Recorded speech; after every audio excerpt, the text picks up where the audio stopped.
নমস্কার বন্ধুরা, গল্প শুনোতে আপনাদের সকলকে সুস্বাগতম। বন্ধুগণ, আজকে আপনাদের জন্য একটি খুবই উপভোগ করার মতো মজার কাহিনী এনেছি। কাহিনীটির নাম কাকের সংখ্যা গণনা। তাহলে এবার শুরু করা যাক। মহারাজ কৃষ্ণচন্দ্র ও তার সভার ভাঁড় গোপালকে প্রায়ই কোনো না কোনো প্রশ্ন করে তাকে বেকায়দায় ফেলার চেষ্টা করতেন, কিন্তু গোপাল ভাঁড়ও কম নয়। সে তার বুদ্ধির বলে প্রত্যেকবারই মহারাজকে খুশি করতেন তার উত্তর দিয়ে, ও মহারাজও তার কাছে পুরস্কার পেতেন। এরকম একদিন দরবারে মহারাজ কৃষ্ণচন্দ্র সকলের সামনে প্রশ্ন করলেন গোপাল ভাঁড়কে, গোপাল, তুমি কি বলতে পারবে যে আমাদের রাজ্যে কাকের সংখ্যা কতগুলো বা কত? একথা শুনে গোপালও তৎক্ষণাৎ উত্তর দিলেন, হ্যাঁ মহারাজ, অবশ্যই বলতে পারবো। গোপালের মুখে একথা শুনে মহারাজ বললেন, কাকের সংখ্যা কিন্তু একদম সত্য হতে হবে, না হলে কিন্তু তুমি শাস্তি পেতে পাবে। শাস্তির কথা শুনে গোপাল বলল, জি হ্যাঁ মহারাজ, তবে কাকের সংখ্যা গোনার জন্য আমাকে 7 দিন সময় দিতে হবে। 7 দিন পরে আমি আপনাকে কাকের সঠিক সংখ্যা বলে দিতে পারবো।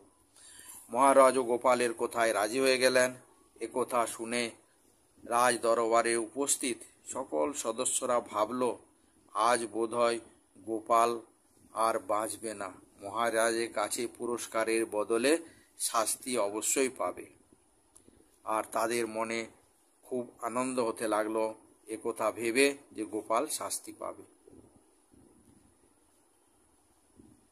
তারপর মহারাজ গোপালকে বলল, ঠিক আছে গোপাল, তাহলে দেখা হবে সেই 7 দিন পরে। এই বলে সভা সমাপ্তির ঘোষণা করলেন এবং কথা অনুযায়ী গোপালও বাড়ি চলে গেলেন। 7 দিন ছুটি ভেবে খুব আনন্দে ফুর্তিতে খাওয়া দাওয়া করে ও আরাম করে 7 দিন পরে যথারীতি রাজসভাতে উপস্থিত হলেন গোপাল ভাঁড়। রাজা মহারাজ কৃষ্ণচন্দ্র যখন গোপালকে কাকের সংখ্যা জিজ্ঞাসা করলেন, তখন গোপাল জবাব দিল, মহারাজ, আমাদের রাজ্যে কাকের সংখ্যা 1,51,399। একথা শুনে মহারাজ অবাক হয়ে গেলেন এবং বললেন, সত্য বলছো তো? একথা শুনে গোপাল ভাঁড় বললেন, মহারাজ, অসত্য মনে হলে কাউকে দিয়ে গণনা করে দেখে নিন।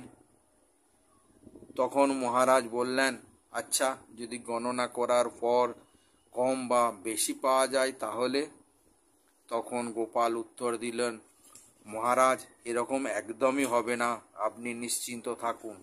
আর যদি বা এরকম হয় তাহলে তার দুটো কারণ অবশ্যই থাকবে।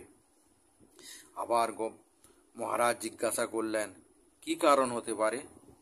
তখন গোপাল ভাঁড় আবার জবাব দিলেন যে, মহারাজ, কারণ দুটি হলো, যদি কাকের সংখ্যা বেড়ে যায় তাহলে বুঝতে হবে যে রাজ্যের কাকেদের কিছু আত্মীয় স্বজন বন্ধু বান্ধব বাইরের রাজ্য থেকে আমাদের রাজ্যে ঘুরতে এসেছে। আর যদি কাকেদের সংখ্যা কম হয় তাহলে বুঝতে হবে আমাদের রাজ্যের কিছু কাক অন্য রাজ্যে তাদের আত্মীয় স্বজন বন্ধু বান্ধবদের কাছে কোনো অনুষ্ঠানে গেছে। না হলে কাকের সংখ্যা কম বা বেশি হওয়ার কোনো সম্ভাবনাই নেই। সঠিক সংখ্যা 1,51,399 হবে। গোপালের উত্তর শুনে মহারাজ হাসতে লাগলেন এবং বললেন, গোপাল, তোমার জবাব নাই। একথা বলে গোপালকে পুরস্কৃত করলেন।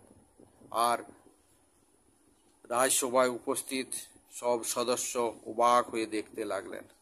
তাহলে বন্ধুগণ, আজকের কাহিনী কেমন লাগলো আপনারা কমেন্টস করে জানাবেন। ভালো লাগলে লাইক করবেন, বন্ধু বান্ধবদের শেয়ার করবেন, তাদেরও শোনার সুযোগ দেবেন। আর যদি এখনও আমাদের গল্প শুনোর সদস্য না হয়ে থাকেন তাহলে আজই সাবস্ক্রাইব করে বেল আইকনটি ক্লিক করুন, তাতে করে প্রত্যেকটি নোটিফিকেশন সবার আগে আপনার কাছে পৌঁছে যাবে। আজকের এপিসোড তাহলে এখানেই শেষ করছি। আবার দেখা হবে জয় হিন্দ, জয় ভারত।